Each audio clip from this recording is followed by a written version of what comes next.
from NJ.com, this is Talk is Cheap, a New York Giants podcast. We're talking Big Blue football all year round. Welcome on in, Giants fans, to episode 154 of the Talk is Cheap podcast right here on NJ.com. As always, I'm Matt Lombardo, and I'm joined by my friend and colleague, Ryan Dunleavy. And a lot to get to this week, Ryan, as OTAs are in full swing. We're a week away from the 3-day mandatory minicamp. And, you know, it's getting to the point with the weather getting warmer. Summer is around the corner, and it's starting to feel like football season is closer and closer and closer on the horizon. And it's certainly been an interesting couple of months for the Giants, and it's only going to get more interesting from here. Yeah, the Giants are practicing 11 on 11. It just feels later, Matt. I guess because they had that first year coaches camp before the draft last year. I just felt like we spent so much more time around the players. We saw so much more football last year before this point. I feel like you and I have seen 2 practices so far. We'll see 3 more next week, 1 more the week after that, and then it's break before training camp and the season's here. I don't know that I have as good a feel for this team right now as I did for last year's team, which I think is interesting.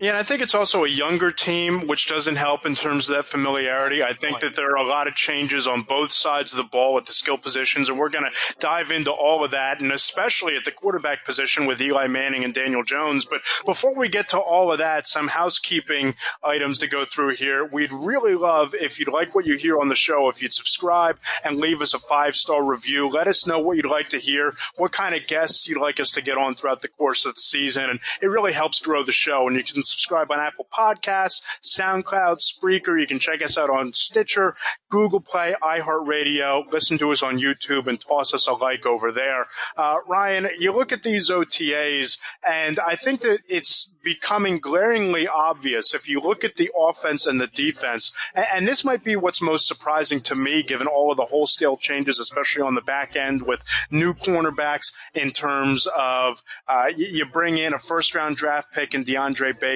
You draft Julian Love in the 4th round. You take Corey Ballantyne in the 6th round. He's finally back on the field. You trade for Jabril Peppers, and you bring in Antoine Bethea. Ryan, it really seems like even though all of these changes have been made, the defense and the secondary in particular seems to have a leg up on the offense right now after at least the 2 practices we've seen.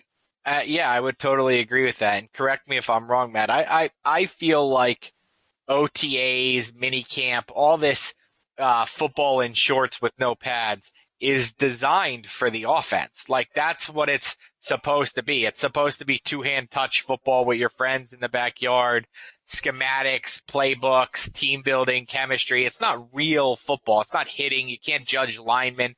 So I feel like there's no pressure on the quarterbacks.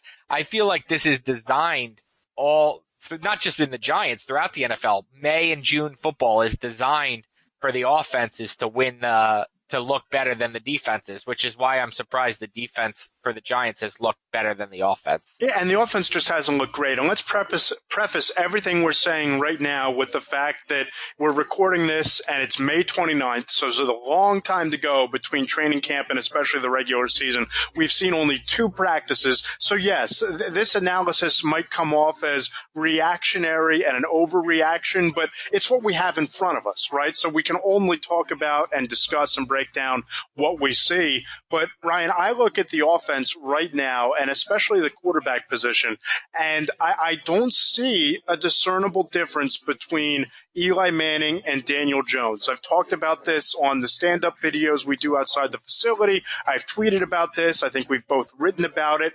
There are times when if you're looking down to jot something down on your notepad or send out a tweet and you see a pass that gets intercepted or batted down or even a really nice throw deep downfield, it's really difficult to judge the difference between Daniel Jones and Eli Manning, at least in my opinion. And if that's the case, I really wonder what the upside is if we continue down this track to playing Eli Manning over Daniel Jones. Okay, I'm going to say it again. I know you're going to pull your hair out. I know your reaction to this. Who was the best quarterback in Giants camp at this time last year? He is the number 2 or 3 quarterback currently on the Jets roster, your boy Davis Webb. Yes. So that's what I'll take away. Like, there was no discernible difference, and if there was, it was an edge to Webb in last year, and the Giants still started Eli Manning for 16 games and cut Davis Webb. So you're right. I am pulling my hair out over here. You're right.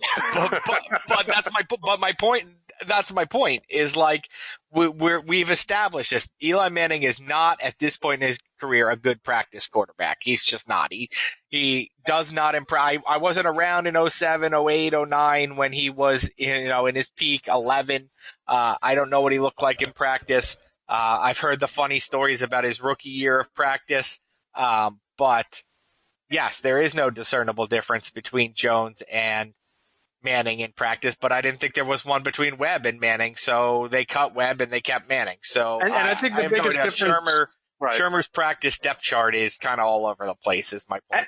And I think the biggest difference between these two situations is Davis Webb was taken in the 3rd round. Daniel Jones was picked number 6 overall. So I think that if and when we get to August and we're still going down this path of both quarterbacks looking very similar, having the same issues and the same bright spots, I just don't know why you don't play Jones or what the upside is to him sitting down and learning behind Manning at this point. And I get it that they want him to learn through osmosis. They want him to follow Manning around the building, sit next to him in meetings, copy his notebooks like you and I used to copy math tests on the Scantron sheets back in high school. All People of those copied things. From me. I didn't copy. People copied. Wow. Yeah. Look at that not so humble brag there for no high humble school right there. Dunleavy. Yeah, there's a reason I had high honors. Yeah. So wow, look at you. All right. All I'll say is I was pulled aside to be put in the gifted program on my 6th day in 1st grade. So wow. Sounds like we were both put on similar paths when we were younger. There we go. All right. So you're talking to 2 smart guys. Too bad most people think we don't know anything about our, football, but talking to 2 smart guys. What would you have done if you weren't a sports reporter? If I wasn't a sports reporter, who knows? I'd probably be working for my dad selling insurance somewhere. That's probably what I would be doing. How about you? I came very close to going to law school. Very close. I got into Seton Hall and Rutgers and couldn't pull the trigger. So. Gotcha. That's a heavy investment of time and resources there to go to law school, but instead we're sitting around watching football and dissecting what we see in shorts and shells every day in spring. Yeah. You know what's funny? I always say whenever I've talked to a lot of lawyers as a sports writer, a lot of criminal investigations and whatnot. And lawyers always want to be sports writers, and sports writers kind of envy the lawyer paycheck every 2 weeks. So I don't disagree with that part of it. But just to get this thing back on the rails a little bit here, Ryan, in terms of not just the quarterbacks, but the offense in general, I listen to the podcast that Mike Kay and Zach Rosenblatt do every week, and they do a nice job covering the Eagles for us at NJ.com. I've checked out some videos from Jets OTAs. We both watch NFL Network all the time, so you see some of the things that are happening around the league. And in terms of the Giants offense right now, and I'm not saying that this can't change as we get close to the season, and this might just be what they were working on over the last couple of practices, but I'm kind of alarmed by the amount of dump-offs and bubble screens and the lack of big plays and X plays and pushing the ball deep down the field that I've seen in these practices.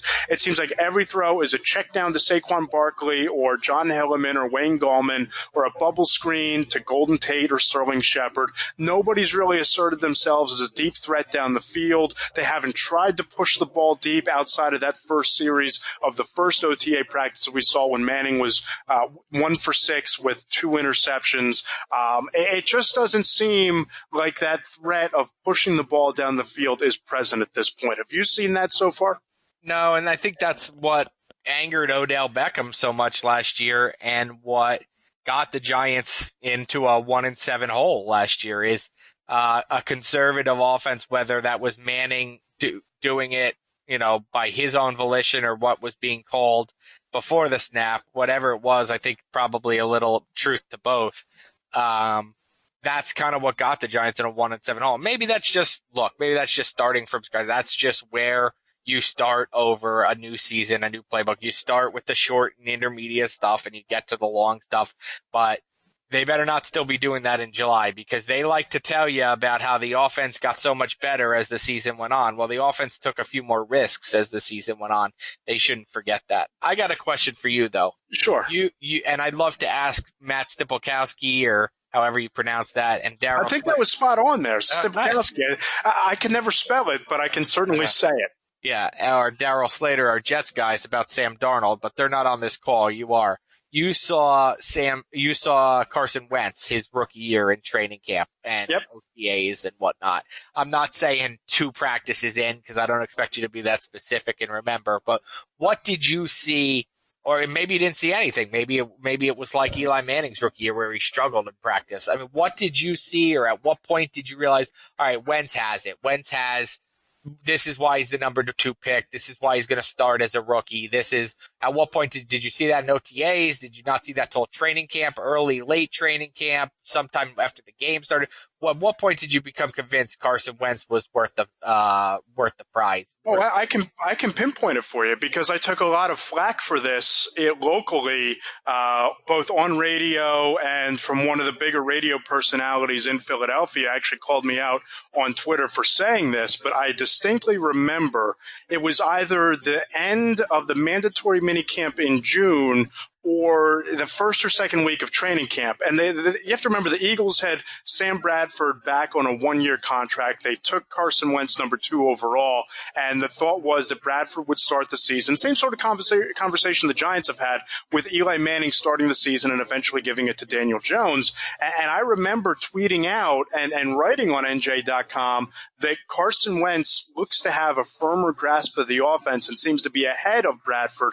And it was either the third practice of that 3-day mandatory minicamp or the first or second week of training camp.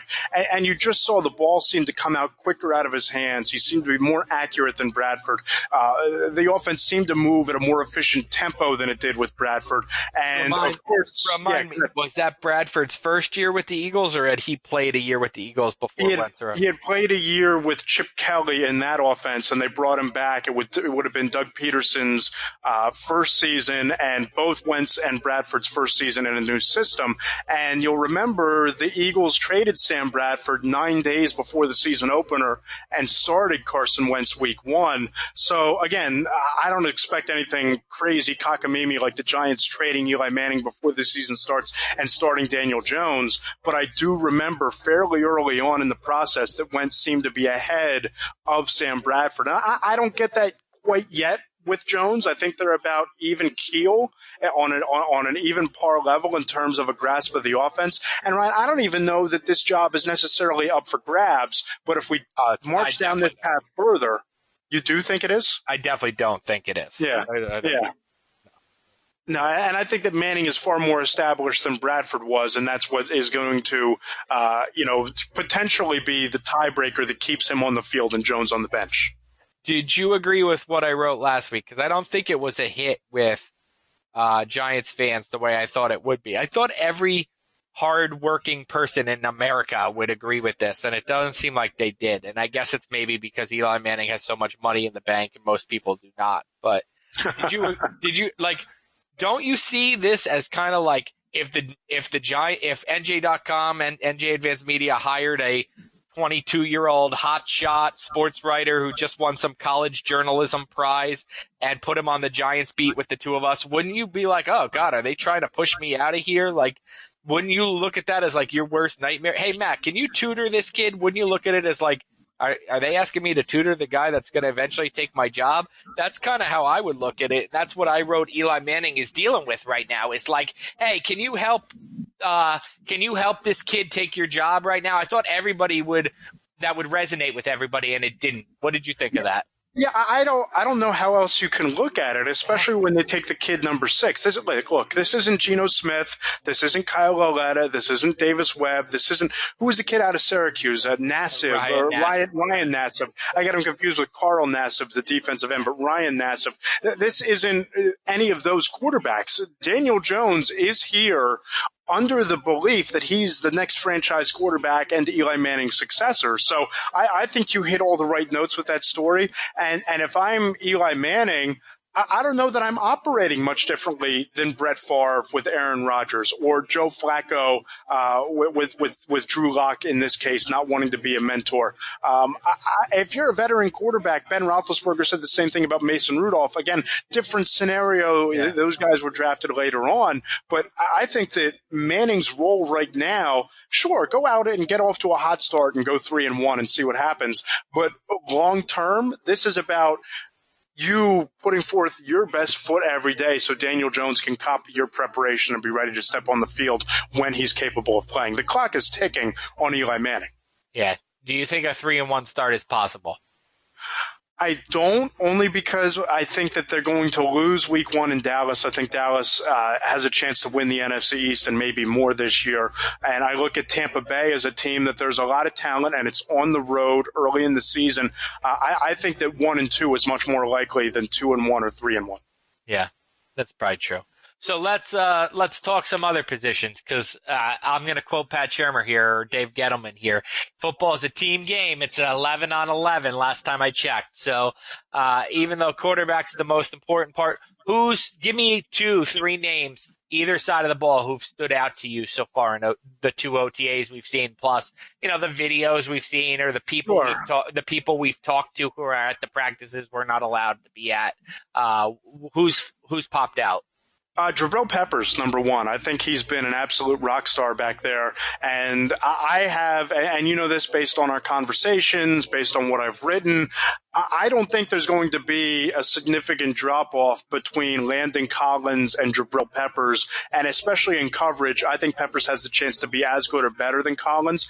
He's made plays all over the field in coverage. He had that nice interception last week off Eli Manning. Peppers has really jumped out to me on the defensive side, and if you want to look at an offensive player, I haven't necessarily seen it, but everybody we talk to seems to be singing Golden Tate's praises in terms of what he's able to do with the football in his hands and what he does after the catch. So if there's 2 guys that have stood out to me, Ryan, it's 2 newcomers. It's Peppers on defense and Tate on offense. I'll give you my 2. I would say it's Sam Beal, because you mentioned that Peppers interception. Well, Sam Beal's the one who made the crazy athletic tip of that pass.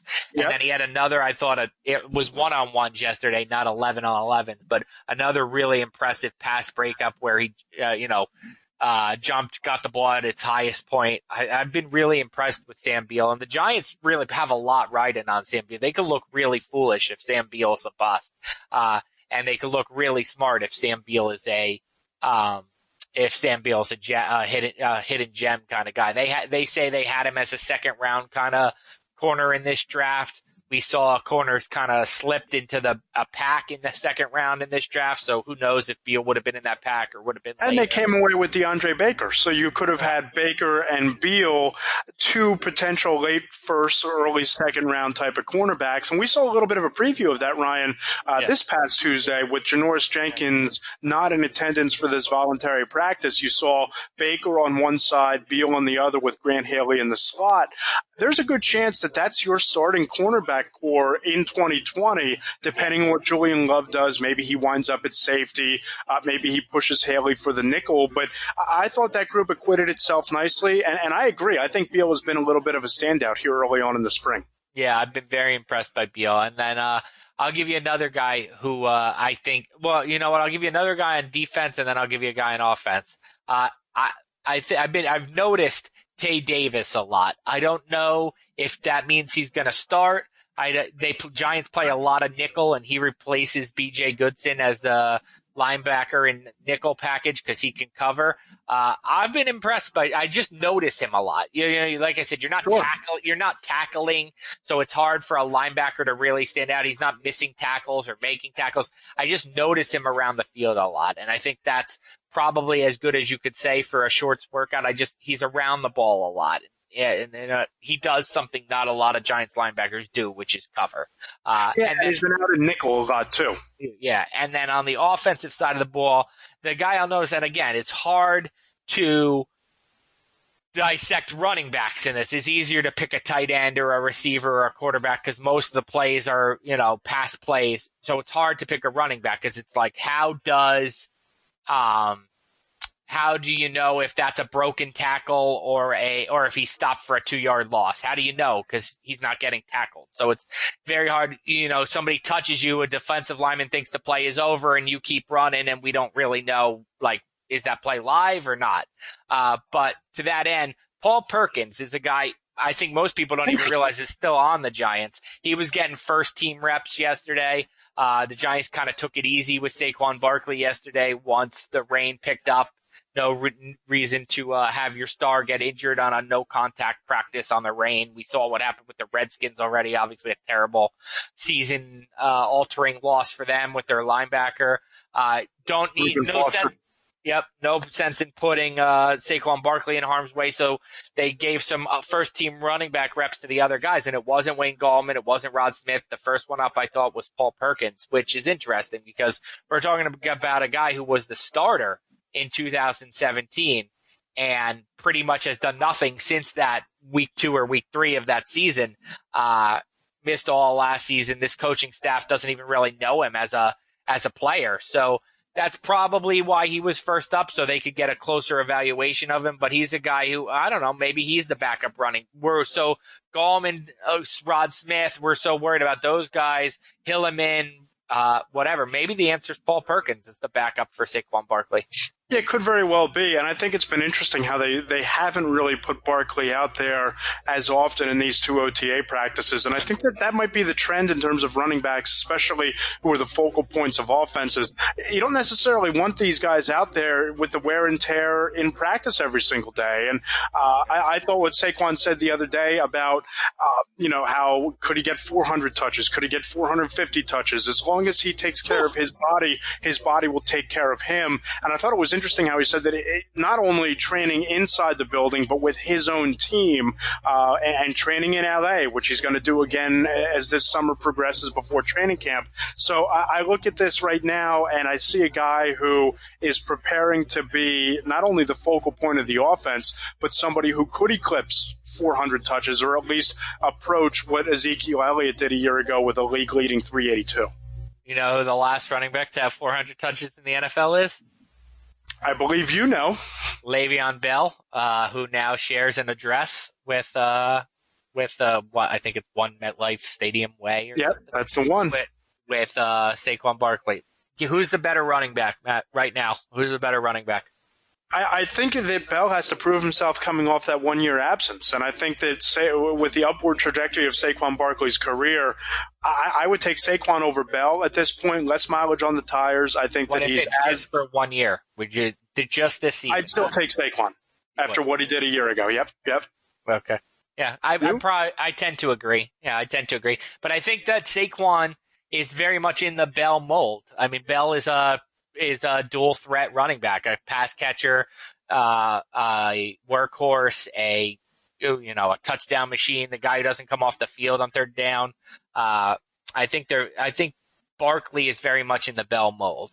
I agree. I think if you could take a hybrid of the skill sets of Todd Gurley and Le'Veon Bell, I think that Barkley approaches what Gurley's able to do as a runner and comes close to, if not exceeds, what Bell's able to do as a receiver. And you saw that last year with the 71 catches or whatever it was, 100-plus targets. I think that, and we talked about this early last season, I'm going to be really interested, Ryan, to see, especially in September and October this year, think back to a year ago, how many of those Barkley targets were last resort dump-off options at or behind the line of scrimmage when Eli Manning was facing pressure.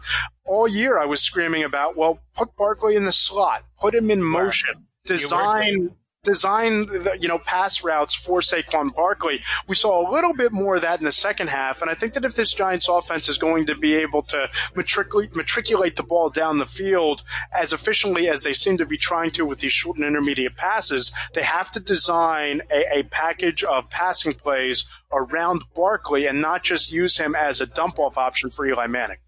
Yeah, I agree. I agree. I think maybe that's where Perkins helps. Maybe you go 2 running back sets. I've always wanted to see that more. I screamed about that at Rutgers when, I don't know if you heard, but Rutgers had some really good running backs where like maybe even Saquon couldn't have played at Rutgers. Couldn't have got on the field, I guess, right? Was that the word back in the day? That was the word, yes. So that's what I wanted to see then, and that's kind of what I want to see now. Is if you have a stable of running backs, find a way to use them. I don't. That's me. And that's where if you use Perkins, let's say in a single back set, and you put Barkley in the slot, if both are able to catch the football, that's just another element of unpredictability that defenses have to account for. Yeah. Let's talk about something else. Let's talk about Landon Collins. You mentioned him in your Jabril Peppers, hype. Let me ask you about Landon Collins, because he's been on the tongue of Giants fans all for the last 2 weeks. Probably since our last podcast, he's been the one making the most noise, and he's not even on the team. What do you make of his comments? It started with me, I think, and then he's kind of gone around the NFL. Some of the things he said, that he called Gettleman a liar. He said that he wasn't surprised Beckham was traded because he always made too much noise for the Giants. The Giants don't like players who have platforms and use them. What else did he say? He was heartbroken the Giants didn't offer him a contract. I mean, Landon's been pretty outspoken here on a lot of different topics, and that's the Landon that we love. I mean, you could always go to Landon's locker and get an honest answer. And I think it's pissed off Giants fans, like, why are you still talking about us? But, I mean, look, you should want honesty from your players. You don't want to be lied. You don't want to hear or your coaches or your GMs. Why do you want to be lied to? That doesn't make any sense. Then you're caught off guard. We didn't sign him to trade him, and then you trade him. Then you're pissed off. So Landon Collins gives you the truth. What do you make of all the different things he said in this last month? Yeah, Ryan, I think there's a lot of layers there. I think number one, it's scorned lover syndrome, right? And we reported following the NFL Combine that the Giants hadn't even spoken to Collins or his agent about a long-term contract. And all of the tea leaves back in February seemed to indicate that the Giants were going to let him walk without a deal and without even an offer, and certainly without using the franchise tag on him. And I can see how a guy who was arguably the face of your franchise, at least from a defensive standpoint, active in the community, did and said many of the right things, and by the way, made 3 Pro Bowls in his first 4 years and was a first-team All-Pro during that span. I can see how that would piss you off. I can see how that would, disappoint you, and you would be upset. And, of course, as a professional athlete, you're going to direct that ire at Dave Gettleman, at the GM, especially when he has a track record in Carolina of letting star players walk out the door at certain positions, i.e. cornerback, i.e. his new teammate Josh Norman. But the other layer is, Ryan, I don't know that he's wrong. Right? When you talk about the Giants not wanting players who have big personalities, not wanting players who use their platform, not wanting players who are outspoken or critical of the organization. Look, Damon Harrison, a very vocal, outgoing, outspoken guy, traded for a 5th-round pick. Eli Apple, given away for a bag of donuts during what was arguably his best season as a pro. Landon Collins allowed to walk out the door. Odell Beckham Jr., supersized ego, supersized personality, traded away this year less than 12 months after giving him a long-term 5-year, $95 million contract. I don't know that Landon Collins is wrong with any of his criticisms, but I think they come from a place of a broken heart and a lot of anger directed towards the organization that he thought treated him unfairly on his way out the door. Look, Gettleman didn't lie about this. That's the thing that I think is funny. Like, Gettleman honestly said, I believe I'll use the term a-hole. Gettleman said there's an a-hole quotient. Remember, he said that to us at the Combine. He did, at the Combine, yep. That's something you have to consider in your locker room. And I don't equate all outspoken players to a-holes, because you covered one of the most outspoken players in the NFL who I knew as a teenager and is anything but an a-hole, and Malcolm Jenkins. Yep. So I don't think that there's a correlation there, and I think Landon Collins is under that Malcolm Jenkins. Landon Collins is not an a-hole. Landon Collins is a good dude who is a good teammate and a good football player and was involved in the community and loved the Giants. I can't put Landon Collins in the me first category that I put Odell Beckham in. No, and you could say Olivier Vernon is in that list of quote unquote a-hole quotient type of players. But the bottom line is they also weren't winning. And I think that if the Giants had made a couple of playoff appearances over the last couple of years, won a playoff game. Yeah. No, I think you're right. Keep going. Yeah, and I think that when you look at, I think that you can tolerate some of those things, and maybe some of the negativity from those guys who are outspoken and have big personalities doesn't fester if you're winning. Winning cures a lot of those things, and they weren't winning. Landon Collins was viewed as a leader in a locker room that seemed to have a losing culture over the last couple of years. It doesn't make Dave Gettleman right. It just means that I think that the losing precipitated a lot of these moves. It's the other side of the coin, and it's something to consider. I think you're very right. I've been on the record a million times that I would have kept Landon Collins, but I think we both love Landon, right? We both love him as a leader. He's well respected in that room. He does a lot of things really well on the field. I think he might be better suited as a linebacker than as a safety, and I think that the way that James Betcher uses his safeties, I don't know that he was an ideal fit because of his deficiencies in coverage, where I think Peppers is going to be, at least in that aspect of his game, maybe a modest upgrade. Yeah, we'll see. Landon Collins was around the ball a lot, forced a lot of turnovers, didn't miss a lot of tackles. That's a high bar, in my opinion, for Jabril Peppers to reach. But the Giants are obviously high on him. What else? What concerns you? Because I'll give you one thing that concerns me at OTAs. And again, I spent a couple minutes on this podcast complaining about detailing, I guess, about how these are non-contact practices. So it's very hard to evaluate linemen. But I'm going to give you an opinion I have. I don't like, and there's nothing you could do about it. Neither guy's dogging it. But I'm concerned that Remmers and Solder are not out there. And I know Remmers is on the field. He's just not in 11-on-11 drills. But it concerns me for the Giants that their two starting offensive tackles are not taking part right now. And you can say they'll both be back by July, and if they both are in the first training camp practice, then I will shut my mouth and say it really doesn't matter. I'll do a 180. But if anything lingers, if they miss even a week of the start of training camp, I'll be more concerned. I can't listen to offensive linemen tell me for 15 years of my career that the number one thing that matters for offensive linemen is chemistry and one-mindedness and knowing what the guy beside you is going to do even before he does it. That's what they all tell you. They never talk about their hands or their feet or their leverage, or they all tell you it's 90% mental.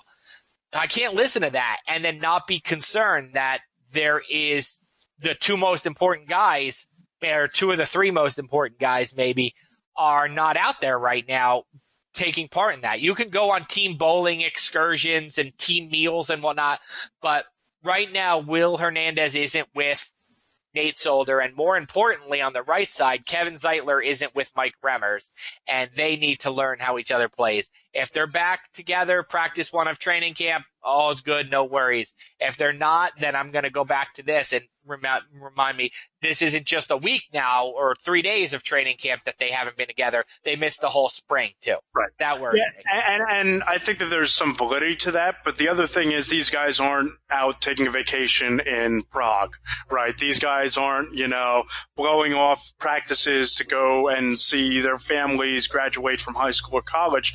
You look at Remmers coming back from a back injury. You look at Solder, just had that procedure done on his ankle to clean out some bone spurs or whatever was going on there. We can say that, that surgery could have been done in February, but who knows when those things were diagnosed, right? Let me just be clear. I'm not criticizing Remmers or Solder. I'm not saying they're dogging it or they should be out there or whatever. I'm just saying the fact that they're not worries me. I just want to be clear about that. I'm not ripping Solder or Remmers for not being out there. Look, injuries happen. We all know that. It's just because they happened, I'm a little worried about it. Yeah, and I'll go bigger picture here and revert back to where we started the podcast, Ryan. I'm concerned with how this offense has looked through these practices. And again, it's only May, and it's only 2 practices, and they're not even in full pads. But I've seen this movie before. I've watched and I've covered Chip Kelly's offense where they operated when they got rid of Deshaun Jackson and brought in Jordan Matthews. They operated by trying to move the ball 5 to 8 yards per play downfield, where you go 1st and 10, 2nd and short, 1st down. And it doesn't work. You need to have that wide receiver who has the ability to take the cover off a defense, and the Giants haven't even tried to push it deep. And again, that could be them just hiding that part of their playbook from the media and working on that on days we're not there. And we'll see a better glimpse of this offense in August during training camp in the preseason.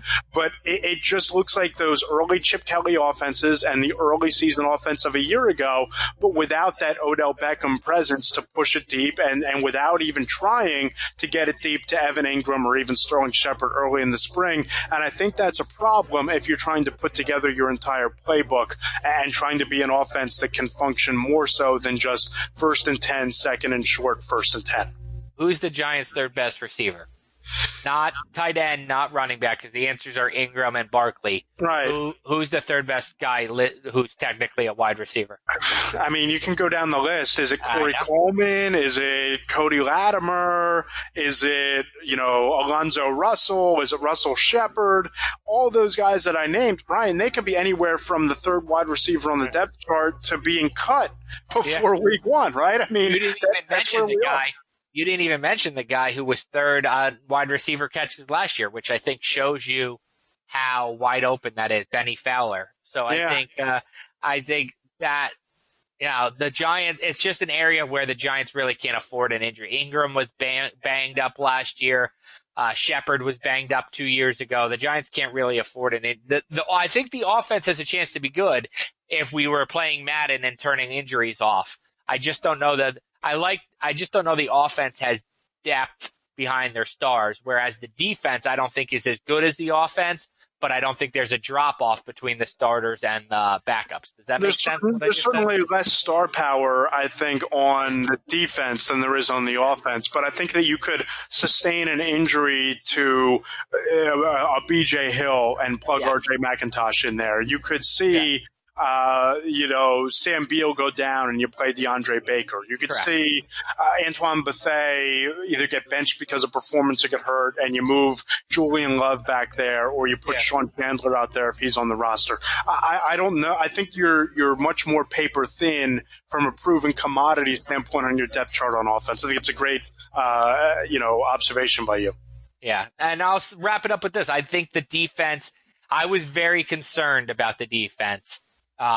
Before the draft, even after the draft, I didn't like that they didn't add, and all due respect to Marcus Golden, who maybe returns to his 2016 form, and if he does, that's a home run signed by Gettleman. I didn't like that they didn't add a big-time free agent.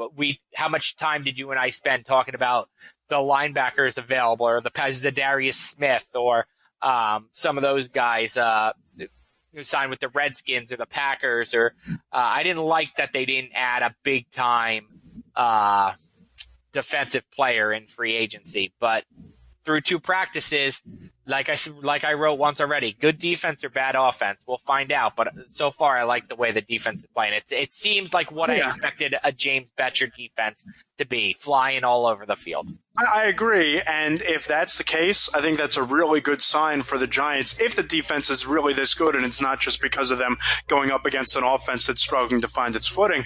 But if their play in spring translates to how they look in September, then I think that that's the type of a team that can stay in football games while the offense tries to find its way. Yeah, it'd be interesting. We got 9 more. We got. They have 6 more OTAs and 3 mini camps. So we have 4 more opportunities to watch them. So we'll check in with you again before training camp. We will. And one quick question off of Twitter from Jeff Schubert at JM Schubert on Twitter says, what are the top 2 or 3 position battles to watch the rest of the offseason?